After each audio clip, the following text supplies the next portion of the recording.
सर्वप्रथम ईश्वर को धन्यवाद दिए से आम केते सुंदर सुजोग देइछंती ए स्वाधीनता दिवस को पालन करबे।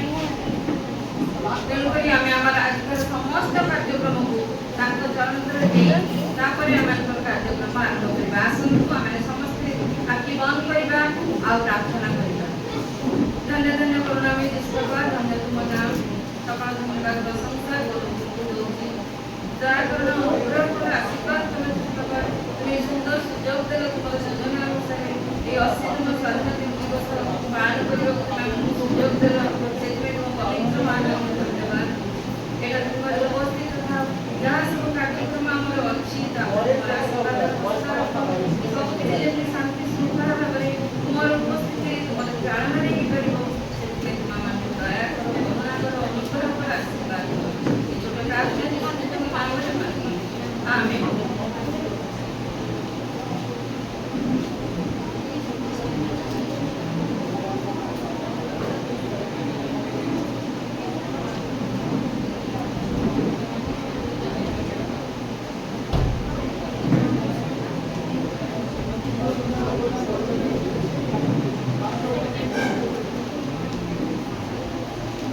उपस्थित अच्छा अभिनीता दास अनुरोध कर स्थान पर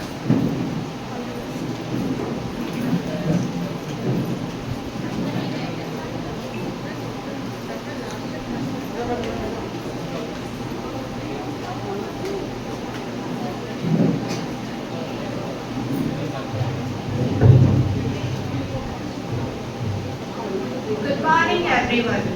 Respected principal, esteemed teacher, honored guest, dear staff member, and my fellow students, a very warm welcome to all of you.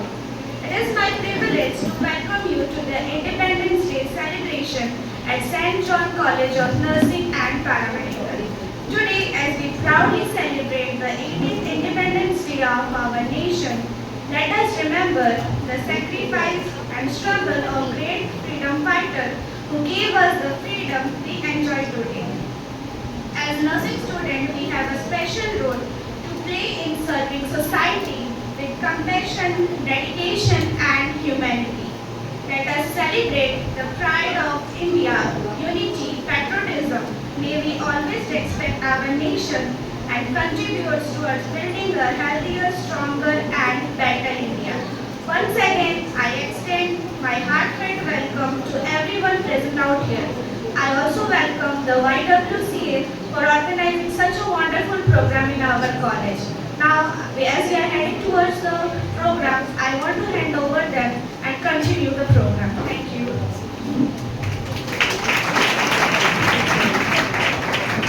Thank you, sir.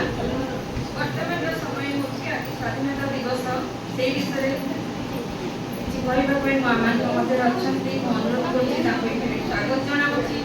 ଆମମାନଙ୍କ ମଧ୍ୟରେ ଅଛନ୍ତି ଆମଙ୍କର ବାଲେଶ୍ୱର ବାପ୍ଟିଷ୍ଟ ଚର୍ଚ୍ଚର ଆସିଷ୍ଟାଣ୍ଟ ସେକ୍ରେଟାରୀ ସାଲେମ ବିକ୍ରମ, ପୁଣି ସେ ମଧ୍ୟ ଅଛନ୍ତି YMCAର chairman program officer chairman person, ତାପରେ ସେ ମଧ୍ୟ ଅଛନ୍ତି ୱାଇଜ୍ ମେନ୍ କ୍ଲବର ପ୍ରେସିଡେଣ୍ଟ। ତେଣୁ ତାଙ୍କୁ ଅନୁରୋଧ କରୁଛି ସେ ସ୍ଥାନକୁ ଆସିବେ ଆଉ ତାଙ୍କର ଅଭିଭାଷଣ ଦେବେ।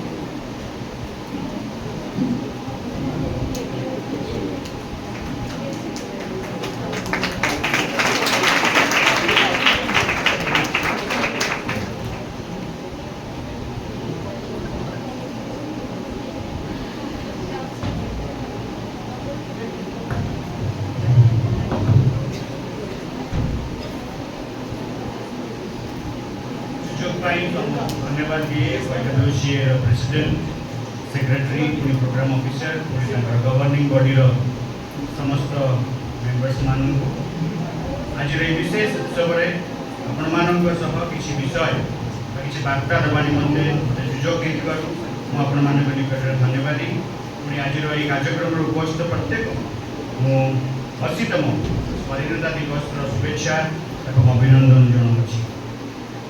प्रिय भाई मो भूणी मैंने जो तिरंगा पताका देखु आज मैंने समस्ते सका पताका उत्तोलन आम 80तम स्वाधीनता दिवस पालन अवसर में आने से पताका को देखु लहरीबार उड़ीबार आम प्रत्येक मन प्रत्येक भारतीय मन गर्वे भरी जाए।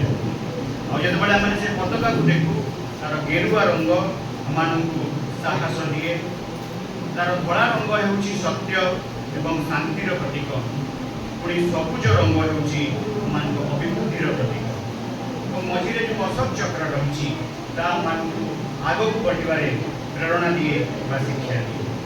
प्रिय भाई और भूणी मैंने जो 80 वर्ष पछक देखू जो भारत पराधीन अवस्था इंग्रेज मान शासनाधीन था से 80 वर्ष पूर्वे आमको बंधन पराजयर बंधन जो बंधन जो मुक्ति आमको जो मैंने देते से श्रृंखला बंधन श्रृंखला जो मैंने आमको मुक्ति देते से मैंने बिना मूल्य से स्वाधीनता आमको प्रदान कर यथेष्ट मूल्य आम जो स्वाधीनता आज उपलब्धि करूँ जो उपभोग कर स्वाधीन भारत में बसवास करेकर अनेक से मूल्य देवाई पड़ी निज प्राण देवाई पड़ी।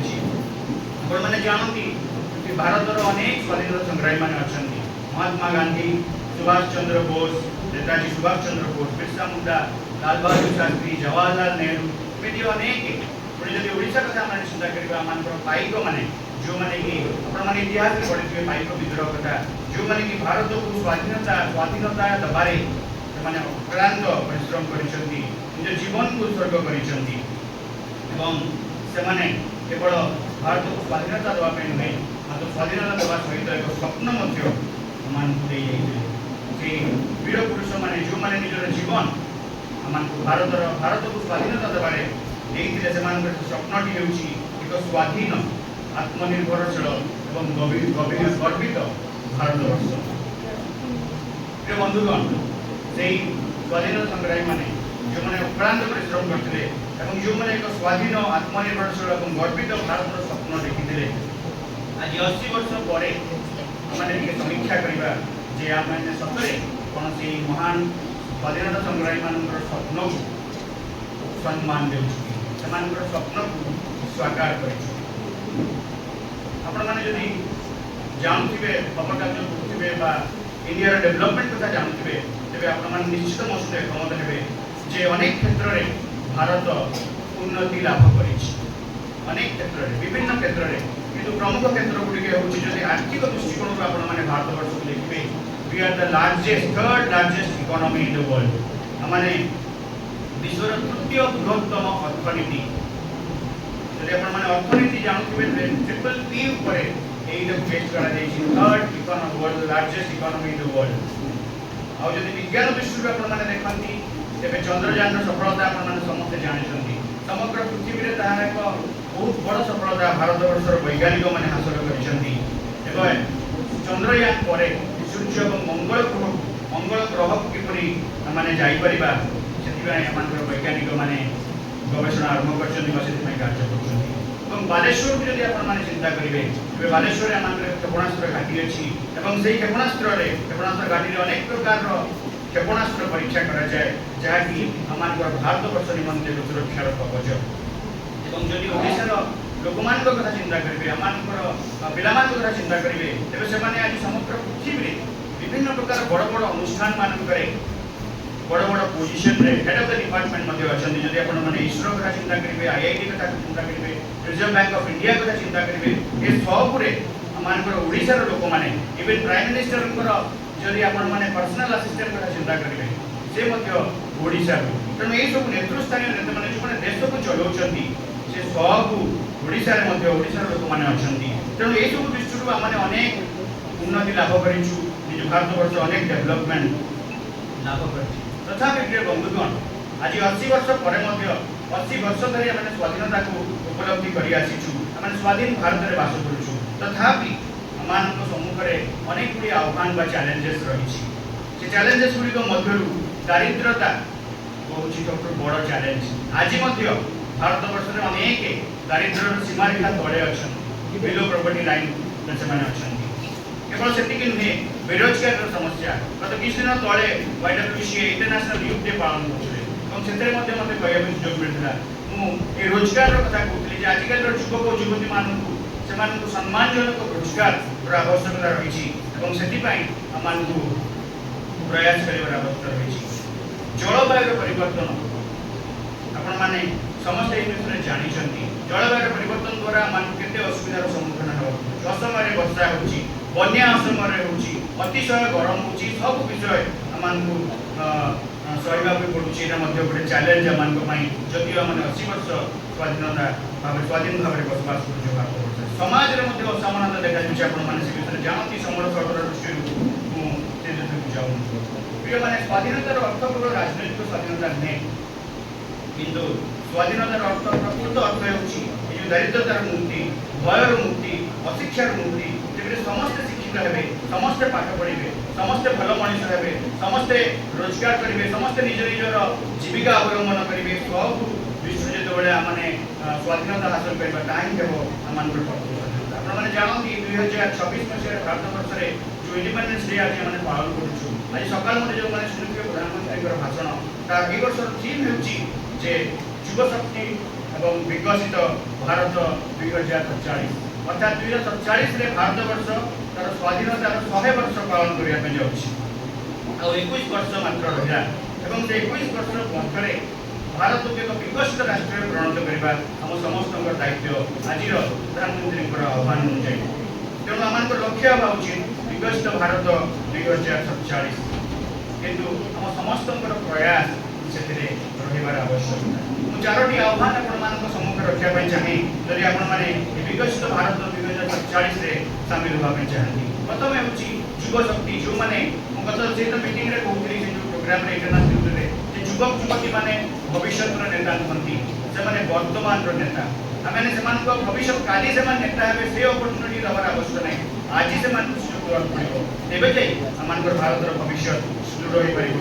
ଆମେ ଏକ ବିକଶିତ ଭାରତ 2047 ମସିହାରେ ଗଢ଼ିବାକୁ ପାରିବା। ତେଣୁ এই যুবকମାନଙ୍କୁ ମୋର ଆହ୍ୱାନ, ତୁମମାନେ ଯେତେବେଳେ ପାଠ ପଢ଼ୁଛ ମନ ଦେଇ ପାଠ ପଢ଼ିବ। ଯିଏ ଯେଉଁ ଟେକ୍ନୋଲୋଜିରେ ପାଠ ପଢ଼ୁଛ ନା, ଯିଏ ଯେଉଁ ଷ୍ଟ୍ରିମ୍ରେ ପାଠ ପଢ଼ୁଛ ନା, କେବଳ ପାରମାର୍ଥିକ ଶିକ୍ଷା বা এই ପାରମ୍ପରିକ ଶିକ୍ଷା +2 କରିବି, +3 କରିବି, ଏସବୁରେ ବର୍ତ୍ତମାନ ଯୁଗରେ ଆଉ କିଛି ଲାଭ ନାହିଁ। ନିଶ୍ଚିତ କରିବ, ମୁଁ ତୁମମାନଙ୍କୁ ମନା କରୁନାହିଁ, କିନ୍ତୁ ତା ସହିତ ନିଜ ଦକ୍ଷତାକୁ ବୃଦ୍ଧି କରିବାରେ ଯଦି ଯୁବଶକ୍ତି ସତରେ କିଛି କରିବା ପାଇଁ ଚାହେଁ, ତେବେ ସେମାନଙ୍କର ଦକ୍ଷତାକୁ ବୃଦ୍ଧି କରିବାକୁ ପଡ଼ିବ। ଯେମିତିକା ତୁମେ ନର୍ସିଂରେ ଅନେକ ପିଲାମାନେ ଅଛନ୍ତି, ନର୍ସିଂ ପଢ଼ୁଛନ୍ତି, ବିଭିନ୍ନ ପ୍ରକାର ଇଞ୍ଜିନିୟରିଂ ପିଲାମାନେ ପଢ଼ୁଛନ୍ତି। ଏସବୁକୁ ଆଗାମୀ ଦିନମାନଙ୍କରେ ବର୍ତ୍ତମାନ ଆର୍ଟିଫିସିଆଲ ଇଣ୍ଟେଲିଜେନ୍ସ ବହୁ ମାତ୍ରାରେ ବୃଦ୍ଧି ପାଇଛି ଏବଂ ଆଜିକାଲି ମନୁଷ୍ୟର ଜ୍ଞାନର ଆବଶ୍ୟକତା ନାହିଁ, ସବୁକିଛି ଆର୍ଟିଫିସିଆଲ ଉପାୟରେ ହେଇଯାଉଛି। ଆପଣମାନଙ୍କୁ ଲେଟର ଟାଇପିଂକୁ ଆରମ୍ଭ କରିକି ଯାହା କିଛି ପିପିଟି ପ୍ରେଜେଣ୍ଟେସନ ସବୁକିଛି ଆର୍ଟିଫିସିଆଲ ଇଣ୍ଟେଲିଜେନ୍ସ। ଆଉ ନିଜର ଜ୍ଞାନକୁ ବଜାଇବାକୁ ପଡ଼ିବ। କେବଳ ଆପଣ ପ୍ରମ୍ପ୍ଟ ଦେବେ, ଆପଣମାନେ ସମସ୍ତେ ଜାଣିଛନ୍ତି ଟେକ୍ନୋ ପିଲାମାନେ। ଏବଂ ଦ୍ୱିତୀୟ ବିଷୟ ହେଉଛି ଯେ କିଛି କିଛି ନୂଆ ଇନଭେନସନ କରିବେ, ନୂଆ ଷ୍ଟାର୍ଟଅପ୍ ଆରମ୍ଭ କରିବେ, ଆଉ ତେବେ ଯାଇକି ଆମମାନଙ୍କର ଦେଶ ଏବଂ ସବୁଠାରୁ ଇମ୍ପୋର୍ଟାଣ୍ଟ ହେଉଛି ସମାଜ ସେବା, ଦେଶ ସେବା ପାଇଁ ନିଜକୁ ପ୍ରସ୍ତୁତ କରିବା ପାଇଁ ପଡ଼ିବ। ଦ୍ୱିତୀୟ ବିଷୟ ହେଉଛି ନାରୀ ଶକ୍ତିକୁ ଆମମାନଙ୍କୁ ସମ୍ମାନ ଦେବାକୁ ପଡ଼ିବ, ଯାହାକି ଆପଣମାନେ ମୋ ସହିତ ଏକମତ ହେବେ ଯେ ଆଜି ଭାରତବର୍ଷ ସେଥିରେ ବହୁତ ପଛରେ ରହିଛି। ଯେତେ ପର୍ଯ୍ୟନ୍ତ ଆମମାନଙ୍କର ଭାରତରେ ଝିଅ ବୋହୂମାନେ, ଭଉଣୀମାନେ ରାସ୍ତାରେ ବା ଅନ୍ୟାନ୍ୟ ସ୍ଥାନମାନଙ୍କରେ ନିଜକୁ ସୁରକ୍ଷିତ ନ ମାନୁଛନ୍ତି, ଯେତେ ପର୍ଯ୍ୟନ୍ତ ରାସ୍ତାରେ ସେମାନେ ବିନା ଭୟରେ ଚାଲି ନ ପାରିଛନ୍ତି, ସେତେ ପର୍ଯ୍ୟନ୍ତ ଭାରତବର୍ଷ ପ୍ରକୃତ ସ୍ୱାଧୀନ ହୋଇନାହିଁ। ତେଣୁ ଆମମାନଙ୍କୁ ଭାରତରେ ଯଦି ସତ୍ୟରେ ବିକଶିତ କରିବାକୁ ପଡ଼ିବ, ତେବେ ନାରୀ ଶକ୍ତିକୁ ଆମମାନଙ୍କୁ ସମ୍ମାନ ଦେବାକୁ ପଡ଼ିବ। ଏବଂ ଯେଉଁଦିନ ଆମର ଝିଅମାନେ ସ୍ୱାଧୀନ ଭାବରେ ବିନା ଭୟରେ, ବିନା କୌଣସି ପ୍ରକାରର ଆଶଙ୍କାରେ ରାସ୍ତାରେ ଯିବା ଆସିବା କରିପାରିବେ, ବିଭିନ୍ନ ସ୍ଥାନକୁ ଯାଇପାରିବେ, ନିଜର କାର୍ଯ୍ୟ ନିଜେ କରିପାରିବେ ଅନ୍ୟର ସହାୟତା ବିନା, ତେବେ ସେବେ ଯାଇକି ଆମେ ପ୍ରକୃତ ସ୍ୱାଧୀନ ହୋଇପାରିବା। ଏବଂ ତୃତୀୟ ଆହ୍ୱାନ ମୁଁ ଆପଣମାନଙ୍କୁ ଦେବା ପାଇଁ ଚାହେଁ ଯେ ଆମମାନେ ଯେଉଁ ପରିବେଶରେ ବାସ କରୁଛୁ, ଆମମାନଙ୍କର ଏନଭାରମେଣ୍ଟ, ତାକୁ ଆମମାନଙ୍କୁ ସୁରକ୍ଷା କରିବାକୁ ପଡ଼ିବ। ପ୍ରତ୍ୟେକ ଆମେ ଚେଷ୍ଟା କରିବା ଏଟଲିଷ୍ଟ ମାସରେ ଥରେ ଗୋଟେ ଗଛ ଲଗାଇବା, ଯାହାଫଳରେ କି ଆମେ ସବୁଜ ପରିବେଶକୁ ପ୍ରାଥମିକତା ଦେବାକୁ ପଡ଼ିବା। ଯେତେ ପ୍ଲାଷ୍ଟିକର କମ୍ ବ୍ୟବହାର ଆମେ କରିବାକୁ ପଡ଼ିବା ଏବଂ ସବୁଠୁ ଇମ୍ପୋର୍ଟାଣ୍ଟ ହେଉଛି ପାଣିକୁ ଆମେ ବଞ୍ଚାଇବା। ଯଦି ଆମେ ଭାରତକୁ ବିକଶିତ ଭାରତରେ ପରିଣତ କରିବାକୁ ଯାଉଛୁ, ଆଗାମୀ ଦିନମାନଙ୍କରେ ପାଣିର ସଂକଟ ଆସିବା ପାଇଁ ଯାଉଛି ପ୍ରିୟ ବନ୍ଧୁଗଣ, ସେଥିପାଇଁ ଆମମାନଙ୍କୁ ପାଣିକୁ ବଞ୍ଚାଇବାକୁ ପଡ଼ିବ ଏବଂ ସବୁଜ ପରିବେଶ ସୃଷ୍ଟି କରିବା ଆମ ସମସ୍ତଙ୍କର ଦାୟିତ୍ୱ। ଏବଂ ଚତୁର୍ଥ ଏବଂ ଶେଷ ଆହ୍ୱାନ ମୁଁ ଆପଣମାନଙ୍କୁ ଦେବା ପାଇଁ ଚାହେଁ ଯେ ରେସ୍ପନ୍ସିବିଲିଟି ଫାର୍ଷ୍ଟ, କର୍ତ୍ତବ୍ୟ ପ୍ରଥମେ। ଅଧିକାର ମାଗିବା ପୂର୍ବରୁ ମୋର କର୍ତ୍ତବ୍ୟ କ'ଣ ତାହା ମୁଁ ଜାଣିବାର ଆବଶ୍ୟକ ରହିଛି। ଭାରତର ଜଣେ ସଚ୍ଚୋଟ ନାଗରିକ ହିସାବରେ ମୁଁ ମୋର ଅଧିକାର ମାଗିବା ପୂର୍ବରୁ ଭାରତ ପ୍ରତି, ଦେଶର ଉନ୍ନତି ପ୍ରତି, ଦେଶର ସୁରକ୍ଷା ପ୍ରତି, ମୋ ପରିବେଶ ପ୍ରତି ମୋର କ'ଣ କର୍ତ୍ତବ୍ୟ ତାହା ଆଗେ ଭାବିବା।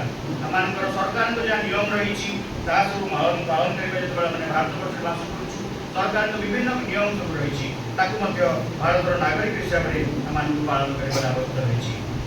ଏଥିପାଇଁ ପ୍ରିୟ ବନ୍ଧୁଗଣ, ଆସନ୍ତୁ ଆମେ ଏଇ 2026 ମସିହାରେ ଯେତେବେଳେ 80ତମ ଭାରତବର୍ଷର ସ୍ୱାଧୀନତା ପାଳନ କରୁଛୁ, ସେତେବେଳେ ଆମେ ଏକ ଶପଥ ନେବା ଯେ ମୁଁ ଭାରତର ସନ୍ତାନ ଏବଂ ମୋ ଦେଶକୁ ମୁଁ ବହୁତ ଭଲ ପାଏ ଏବଂ ମୋର କାମ ମାଧ୍ୟମରେ ମୁଁ ଦେଶକୁ ଗର୍ବିତ କରିବି। ଜାତି, ଧର୍ମ, ବର୍ଣ୍ଣ ନିର୍ବିଶେଷରେ ସବୁର ଉର୍ଦ୍ଧ୍ୱରେ ହେଉଛି ପ୍ରଥମେ ମୁଁ ଆଗେ ଏକ ସଚ୍ଚୋଟ ଭାରତୀୟ ହେବି। କାରଣ ଭାରତ କେବଳ ଏକ ମାଟିର ଟୁକୁରା ନୁହେଁ ପ୍ରିୟ ବନ୍ଧୁଗଣ, ଭାରତ ଗୋଟିଏ ଚିନ୍ତାଧାରା ଏବଂ ସେଇ ଚିନ୍ତାଧାରା ହେଉଛନ୍ତି ଆପଣ ଏବଂ ମୁଁ। ସେଥିପାଇଁ ଆସନ୍ତୁ ମାନେ ମିଳିମିଶି ଏକ ନୂତନ ଭାରତ ଗଢ଼ିବା। ଏକ ନୂତନ ଭାରତ ଗଢ଼ିବାରେ ଆମେ ପ୍ରତ୍ୟେକ ଆମମାନଙ୍କର ଭୂମିକା ରହିଛି ଏବଂ ଏକ ସେଥିରେ ମାନେ ଆମମାନଙ୍କର ଯୋଗଦାନ ଦେବା ଏବଂ ଭାରତକୁ 2047ରେ ଏକ ବିକଶିତ ଭାରତରେ ଗଢ଼ି ତୋଳିବା। ଆମ ସମସ୍ତଙ୍କୁ ଆପଣମାନଙ୍କୁ ଆଉଥରେ ଧନ୍ୟବାଦ। ଜୟ ହିନ୍ଦ।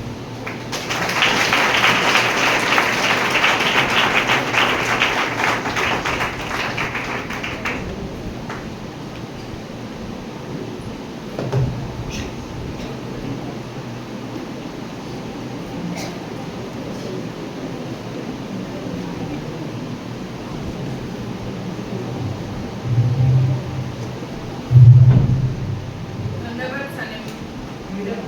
ଧନ୍ୟବାଦ ଜଣାଏ, ବହୁତ ବହୁତ ଧନ୍ୟବାଦ ଜଣାଏ।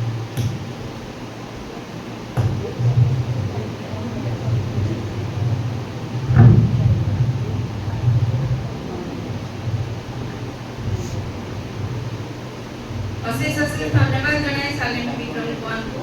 ସୁନ୍ଦର ଭାବରେ 4ଟି ପଏଣ୍ଟ ନେଇକି ସୁନ୍ଦର ଭାବରେ ବୁଝେଇ ଦେଲେ। ମୁଁ ବିଶ୍ୱାସ କରୁଛି ନିଶ୍ଚିତ ଭାବରେ ସମସ୍ତେ ବୁଝିଥିବେ, ଆଉ ସେଥିପାଇଁ ତାଙ୍କୁ ଆଉଥରେ ଧନ୍ୟବାଦ ଜଣାଏ। ବର୍ତ୍ତମାନର ସମୟ ହେଉଛି ପ୍ରୋଗ୍ରାମ ଯେଉଁ ସବୁ ଅଛି ସେସବୁ ଆମମାନଙ୍କର ପରିଚାଳନା କରିବାକୁ ମଧ୍ୟରେ ଅଛନ୍ତି ୱାଇଦିବାର କୋର୍ଡିନେଟର ଅର୍ଚ୍ଚନା ଦାସ। ମୁଁ ତାଙ୍କୁ ଅନୁରୋଧ କରୁଛି ସେ ସ୍ଥାନକୁ ଆସିବେ ଆଉ ପରିଚାଳନା କରିବେ।